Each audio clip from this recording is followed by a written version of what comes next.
આજે આપણે ધોરણ 9માં ના બીજા સેમેસ્ટરનું સાયન્સનું પહેલું ચેપ્ટર ચાલુ કરીએ છીએ.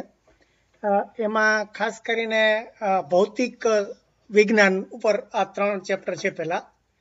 એટલે આ 3 ચેપ્ટર છે એ આગળ પહેલા સેમેસ્ટરમાં જે 3 ચેપ્ટર હતા ને એના કન્ટિન્યુએશનમાં છે, એનું ચાલુ છે. એટલે ઘણા બધા સૂત્રોને જે આપણે પહેલા સેમેસ્ટરમાં શીખી ગયા ને એનો અહીંયા ઉપયોગ થશે.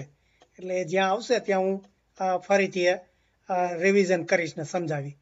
પણ આજે આ જે 3 શબ્દો છે એની વ્યાખ્યા અને એના દાખલા શીખવાના આવશે આપણે. એટલે એક તો કાર્ય એટલે વર્ક એટલે શું, પછી ઉર્જા એટલે એનર્જી એટલે શું, અને ત્રીજું પાવર એટલે આપણે પાવર જ કહીએ છીએ ગુજરાતીમાં. એટલે આ ત્રણેય ઉપર આપણે ધીરે ધીરે એની વ્યાખ્યા લેશું અને થોડા દાખલા સમજાવશું, અને પછી એનું જે આગળના ચેપ્ટરમાં શીખી ગયા છે એનો કેવી રીતે ઉપયોગ થાય છે એ થોડી વાત કરશું.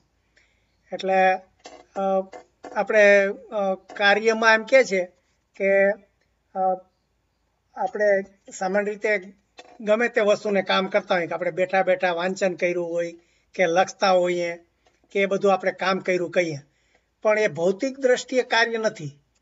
ભૌતિક દ્રષ્ટિએ કાર્ય એટલે શું કે તમારે એક વસ્તુ તમે ધારો કે આ કાંઈ બ્લોક કે બોલ કે પડ્યો હોય અને એને તમે ધક્કો મારો અને એ બોલ ત્યાંથી ખસે અને આ જે બીજી જગ્યાએ આવે, જો એનું એ જગ્યા બદલે, આને સ્થાનાંતર કહીએ છીએ.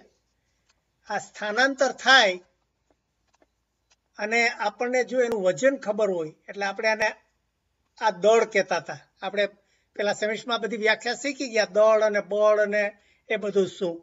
એટલે એમ કહે છે કે આને તમે બોલને બળ લગાડો તો આ જે દળ હોય એ આટલા મીટર ખસે.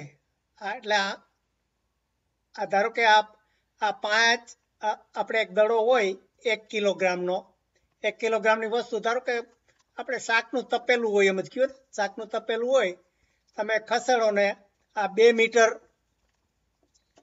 દૂર ખસેડો તો આ જે કાર્ય થયું એ કાર્ય શું કહેવાય, તો કે કેટલી આ વજનદાર વસ્તુ જે છે દળ, અને એને કેટલું અંતર ખસું.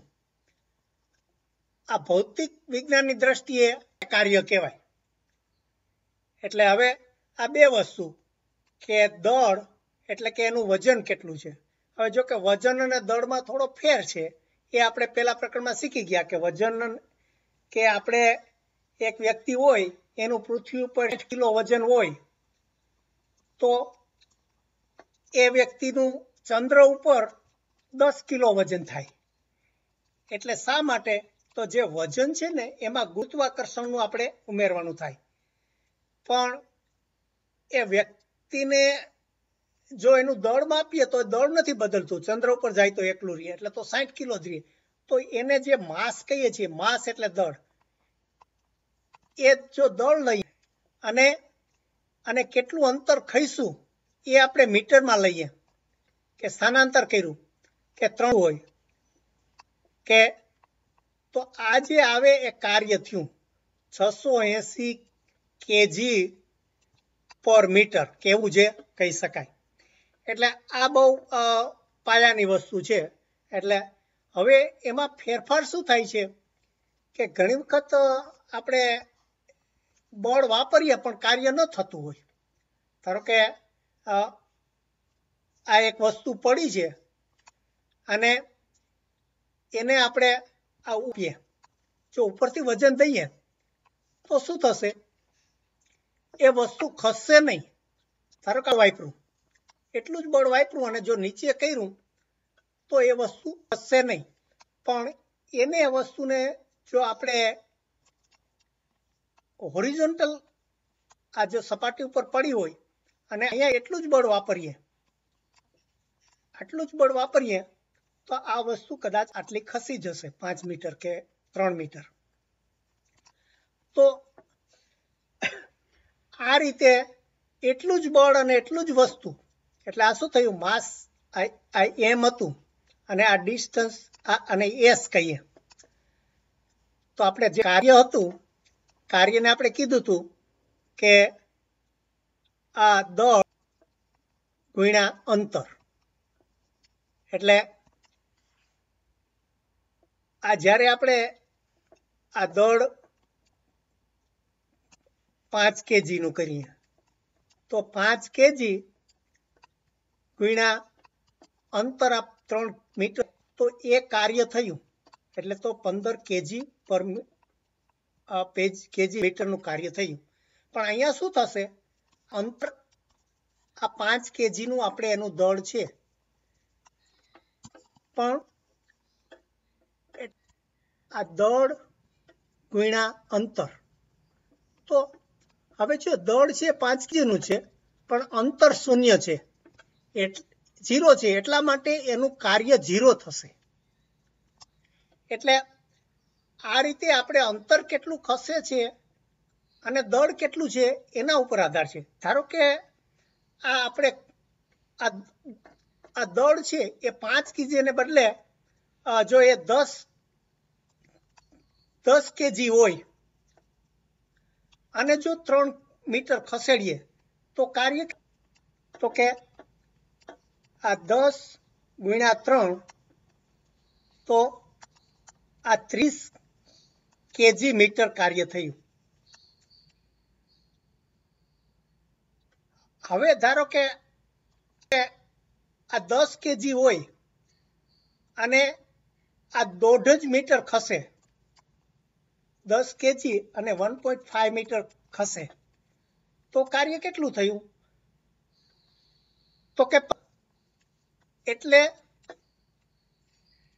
આજે હું ફરીથી લખું થોડું એટલે સૂત્રો કે આપણે કાર્ય છે એ બરાબર બંને વસ્તુ પર, એટલે દળ ગુણ્યા અંતર.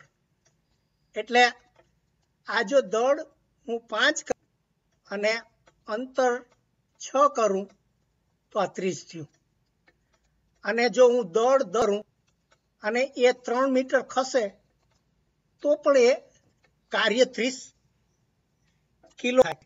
એટલે આવી રીતે આ મારું દળ બમણું થઈ ગયું તો એનું અંતર અડધું થઈ ગયું. એટલે આ બંને ઉપર એનો આધાર છે એવું કાર્ય થયું. હવે બીજી વસ્તુ આપણે જોઈ કે જે આ અંતર છે, આપણે બળ વાપર્યું, હવે વિચાર કર્યો હતો કે બળ એ દિશામાં જ વાપરું ત્યારે કાર્ય થયું. પણ ધારો કે આ બળ મેં આ દિશાને બદલે આપણે આ દિશામાં વાપર્યું હોત તો, ઉભારો 1 મિનિટ, એને જુદી રીતે, હા, એટલે કે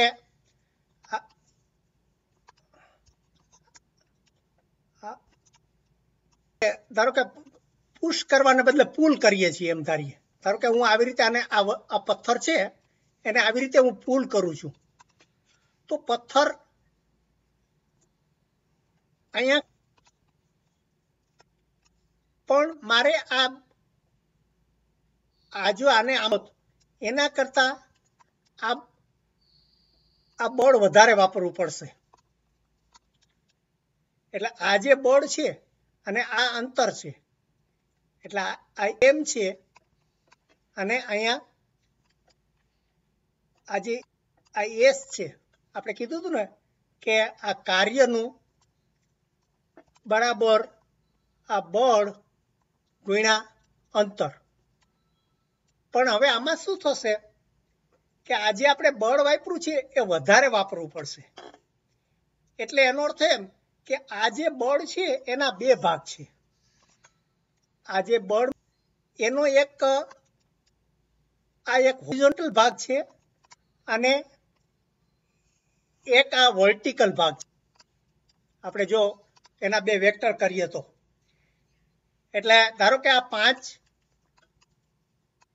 5 કિલોનું હોય એને હું જો આ રીતે આ 30 ડિગ્રી જો પેલું ખેંચાતું હોય તો આપણે પાયથાગોરસના નિયમ પ્રમાણે શીખ્યા કે આ 4 આ 3 કેવું થાય.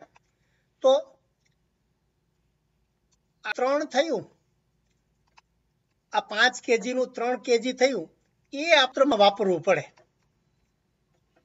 એટલે જે દિશામાં આ વસ્તુ ખસે એ દિશામાં કેટલું બળ વાપરવું એ વાપરવું એ ગણતરીમાં લેવું પડે. એટલે આપણે આ કાર્યના સૂત્રમાં થોડો સુધારો કર્યો. એટલે કાર્ય એટલે ખાલી બળ ગુણ્યા અંતર એમ જ નહીં, પણ આ સ્થાન દિશામાં બળ એમ.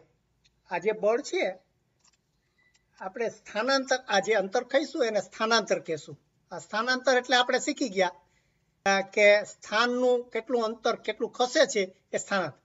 એટલે સ્થાનની દિશામાં લાગતું બળ.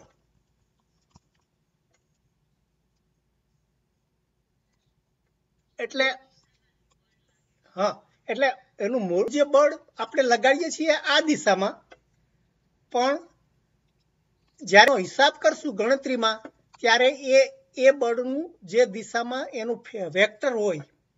જો આપણે આ પેલા આ ચોપડીમાં ચિત્ર આપ્યું છે જોઈએ કે આ જો પેલા આ જ્યારે આ તમે જે દિશામાં વસ્તુ ખસે છે એ દિશામાં લગાડશો તો એનું જે આ સૂત્ર છે એ આ રહેશે કે કેટલો તમે ફોર્સ લગાડ્યો અને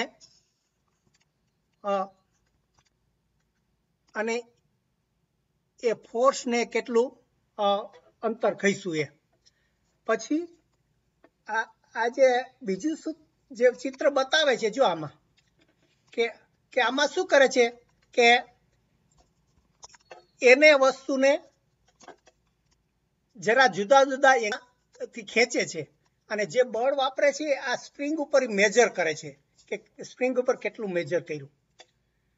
તો એવી રીતે એ જુદો જુદો એંગલ છે એ એંગલ ઉપરથી પછી એને કે જે વસ્તુ ખસી એ દિશામાં એનું કેટલું છે. જો આ ઓ એ બી ત્રિકોણ દોર્યો કે ઓ એ બી માં આપણે ખરેખર જે બળ લગાવ્યું એ ઓ એ જેટલું છે.